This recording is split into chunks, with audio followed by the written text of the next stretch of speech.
As the House prepares for a full floor vote tomorrow, there is new fallout this morning from the explosive testimony of the White House aide and Iraq war veteran on President Trump's Ukraine phone call. He testified that key words and phrases were omitted from the official transcript of that call. And our senior congressional correspondent Mary Bruce is on Capitol Hill with the details. Good morning, Mary.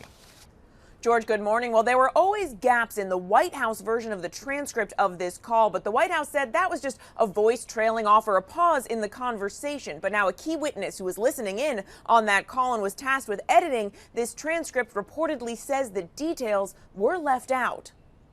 This morning, new questions about the handling of the call at the center of this impeachment inquiry. Lieutenant Colonel Alexander Vindman, the first witness with first-hand knowledge of that call to testify, reportedly told investigators the crucial phrases were left out of the White House transcript of the call. According to the New York Times, Vindman, a top Ukraine expert on the National Security Council, testified that on the call the president claimed there were recordings of former Vice President Joe Biden discussing corruption.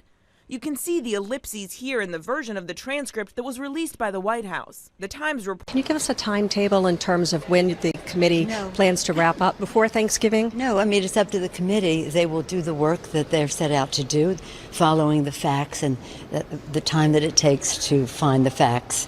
As you know, you never know where we're going next. Now, I think we're getting involved in the cover-up of the cover-up, and that may be something that will take some time to investigate. Do you believe that the Attorney General must go and testify before the impeachment inquiry? You mentioned the cover-up of the cover-up, and that he is essentially potentially a part of that. Well, let me just say the committee will make their own announcements about who they are calling in to be witnesses. I do think the Attorney General has gone rogue. He has for a long time now.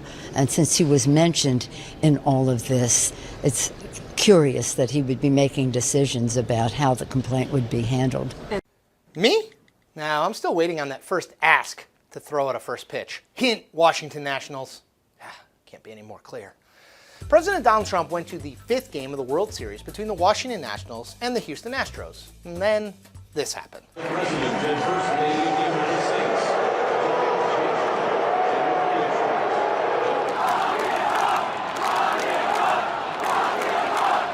Awkward, especially when you consider that this was the first Major League Baseball game that Trump has attended as president. Not coming back anytime soon, right, boss? The booing of Donald Trump at the World Series is honestly the latest in a long line of sometimes awkward commingling between baseball and politics. America's two favorite-ish pastimes. Sidebar, my two favorite pastimes, you ask? Falling asleep on the couch on the weekends, it's the best in the middle of the day, and of course, backgammon. It's a complex game of strategy. End of sidebar. Now, this all began back in 1910 with William Howard Taft. Yes, Taft is famous for something other than having a bathtub that could fit 4 regular-sized humans in it in the White House. He's famous for this. He opened the 1910 season by throwing the first pitch from a box seat, Taft had the best life, of a game between the Washington Nationals and the Philadelphia Athletics. Now, Taft bounced the ball on a hop to Walter Johnson, the famous Washington pitcher known as the Big Train, which is an amazing nickname. Taft threw out a first pitch to start the 1911 season, too. In 1912, he took a pass on that tradition because, well, the Titanic had just sunk. Ew. Woodrow Wilson, who was a big baseball fan himself, followed in Taft's footsteps, throwing out first pitches to open 3 baseball seasons and 1 World Series game. Wilson was also the first president to go to a World Series game. In 1915, with his newly announced fiancée by his side, Wilson watched the Boston Red Sox beat the Philadelphia Phillies 2-1. Interesting note, Babe Ruth was a 20-year-old left-handed pitcher on the Red Sox roster, but did not appear in the game. So, Wilson and his advisors had a political reason for that 1915 World Series appearance. They thought that bringing his soon-to-be wife to the game might paint the marriage in a more wholesome light. Wilson's first wife had died less than a year prior to his engagement. Gives you some strong Hamlet vibes right there. Wilson, though, was far from the only president to use an association with baseball to help, or try to help, his image with the electorate. President Calvin Coolidge, he attended the first game of the World Series in 1924 in Washington just a month before his own race. And at least one attendee was less than impressed with Coolidge's pitching form. Columnist Westbrook Pegler, which by the way is the most perfect name for a columnist ever, described Coolidge's pitching form as, quote, a wind-up and delivery like that of a lady.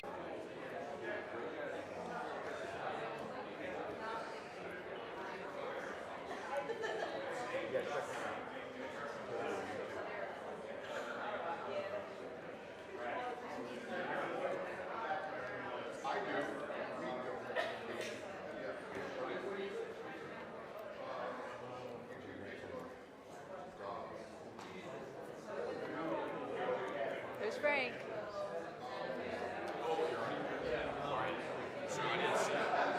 The lights are too bad.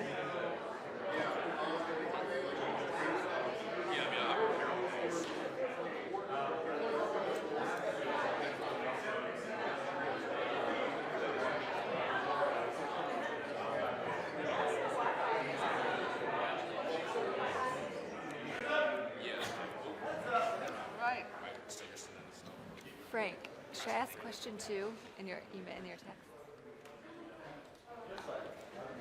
Or no?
Absolutely.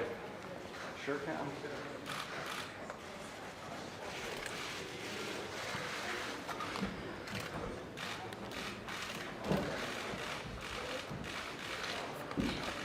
Let me get back to you.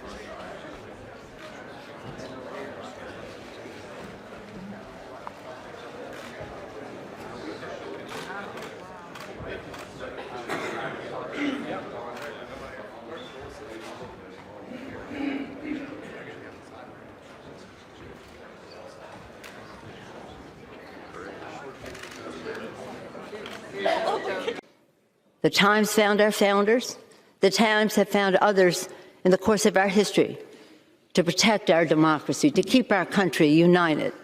The Times have found each and every one of us in this room and in our country to pay attention to how we protect and defend the Constitution of the United States, honoring the vision of our founders who declared independence from a monarch and established a country contrary to that principle, honoring the men and women in uniform who fight for our flag and for our freedom and for our democracy, and honoring the aspirations of our children so that no president, whoever he or she may be in the future, could decide that Article 2 says they can do whatever they want. Again, let us honor our oath of office. Let us defend our democracy. Let us have a good vote today and have clarity as to how we proceed, why we proceed, and again, doing so in a way that honors the Constitution. We must honor the Constitution in how we do this. We must respect the institution we serve. And we must heed the further words of our founders, e pluribus unum, from any one. They didn't know how many be or how different we would be, but they knew that we needed to always be unifying. So hopefully as we go forward with this, with a clarity of purpose, a clarity of procedure, a clarity of fact, a clarity of truth. It's about the truth, it's about the Constitution. We will do so in a way that brings people together, that is healing rather than dividing, And that is how we will honor our oath of office. Hey there, I'm Chris Hayes from MSNBC. Thanks for watching MSNBC on YouTube. If you want to keep up to date with the videos we're putting out, you can click subscribe just below me or click over on this list to see lots of other great videos. Both House and Senate Republicans claim this move by House Democrats robs President Trump of the basic right of due process, even as they prepare to hold public hearings and release prior witness testimonies. The resolution gives top lawmakers on both sides more time to question witnesses. While it also allows Republicans to request witnesses, the fine print gives Democrats power to veto those requests. Republicans can't subpoena witnesses unless Schiff agrees, so it is a joke of due process. Senator Lindsey Graham has introduced his own resolution in the Senate, labeling the whole process as a sham. They're creating a process that will be damaging to the presidency. Forget about Trump for a moment.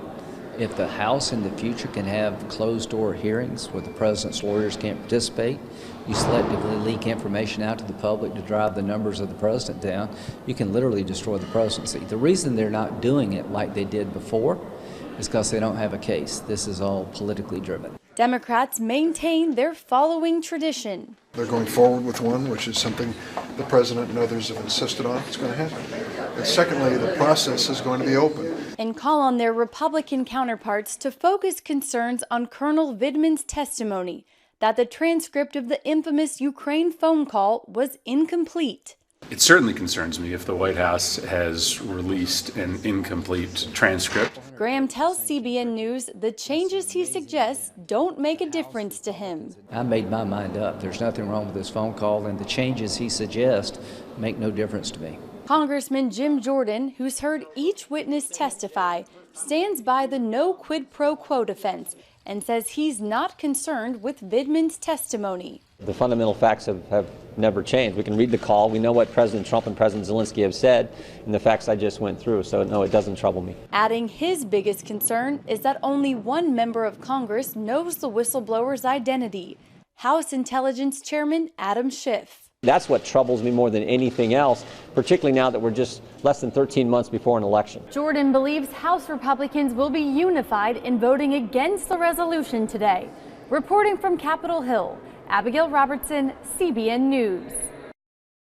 CEO Jack Dorsey making a bold statement banning political ads on Twitter starting next month. While internet advertising is incredibly powerful and very effective, that power brings significant risks to politics. It's a direct hit at Facebook CEO Mark Zuckerberg, who has faced major blowback since Facebook decided it would not fact-check political ads placed by candidates. People need to decide for themselves what is credible, not tech companies. Do you feel like you're giving a green light to politicians that lie? I think that political speech is probably the most scrutinized speech. Twitter says this isn't about free expression. Paying to increase the reach of political speech has significant ramifications that today's democratic infrastructure may not be prepared to handle. President Trump's campaign calls today's announcement an attempt to silence conservatives. This as Twitter and Facebook try to prevent the misinformation from the 2016 election from happening in 2020. Hey, NBC News fans, thanks for checking out our YouTube channel. Subscribe by clicking on that button down here